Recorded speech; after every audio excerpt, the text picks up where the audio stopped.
You know, there's a vitamin out there that's totally unique, one your body can actually whip up all by itself, and all it needs is a little bit of sun.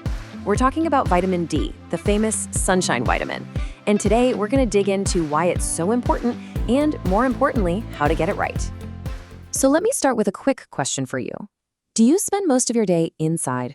Maybe you're at a desk for work, in class all day, or hey, maybe you just really love being indoors. If you answered yes to that, well, you're not alone.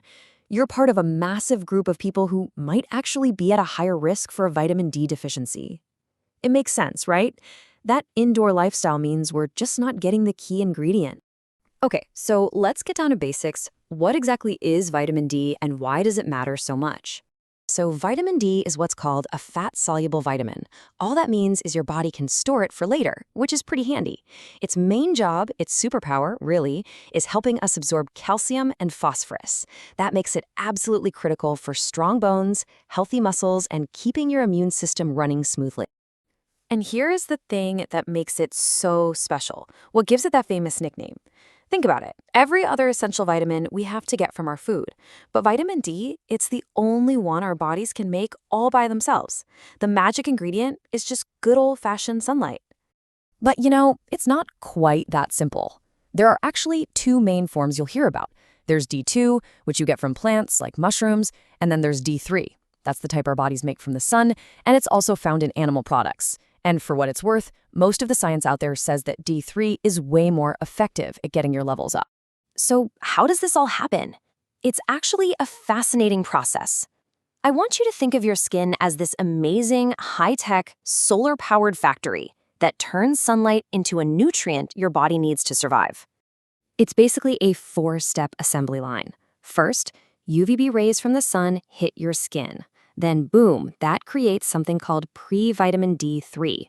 Step 3, that substance travels all the way into your liver, which changes it into the form doctors actually measure in blood tests. And finally, your kidneys do the last little bit of work to activate it so your body can actually use it. Pretty cool, right? But here's the catch. This little factory of yours doesn't always run at the same speed. There are a ton of things that can affect its productivity.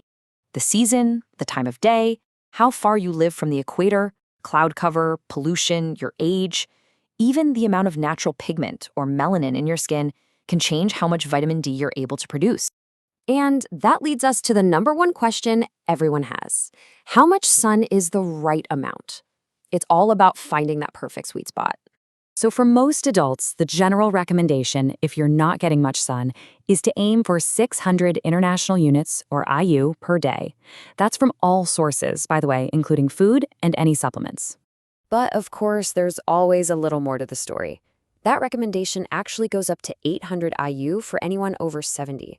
And there's also a safety ceiling, the most you should take, which is 4,000 IU per day. It's really important not to go over that on a regular basis.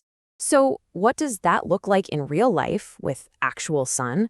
Well, a pretty common rule of thumb is to get about 5 to 30 minutes of sun on your face, arms, or legs about twice a week. And yeah, I know, that's a huge range, but that's because it really depends on your skin type, where you live, and what time of year it is. Now, this next part is maybe the most important takeaway of this whole explainer. We are only talking about short, moderate exposure. The goal is never to get a tan, or worse, a sunburn. The moment your skin even starts to turn a little bit red, you've already had too much UV radiation, and that directly increases your risk of skin cancer. So all this talk about sun naturally brings up sunscreen. There's a really common belief that if you wear it, you're just not going to make any vitamin D. So let's dive into the myth versus the reality here.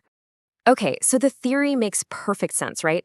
Sunscreen is literally designed to block the exact same UVB rays that kickstart that vitamin D factory in your skin. So logically, wearing it should just shut the whole operation down. But here's the surprising reality. When researchers have actually studied this in the real world, they found that typical everyday sunscreen use has very little effect on a person's vitamin D levels. And the reason is, well, we're human. We don't put on enough, we miss spots, we don't reapply it perfectly, which means plenty of sun still gets through. So please, keep wearing your sunscreen. So really, like with almost everything in health, this is all about finding the right balance. You can get into trouble with both too little and too much vitamin D. On the one hand, if you're deficient, you could be dealing with things like bone pain, feeling tired all the time, or getting sick more often. But on the other extreme, vitamin D toxicity can cause some nasty stuff like nausea, kidney stones, and a serious condition called hypercalcemia, which is just way too much calcium in your blood. But I want to make one thing crystal clear. Your body is incredibly smart. It has this amazing built-in off switch. It knows when to stop making vitamin D from the sun. That means getting toxic levels is almost always caused by taking way too many high-dose supplements, not from just hanging out in the sun.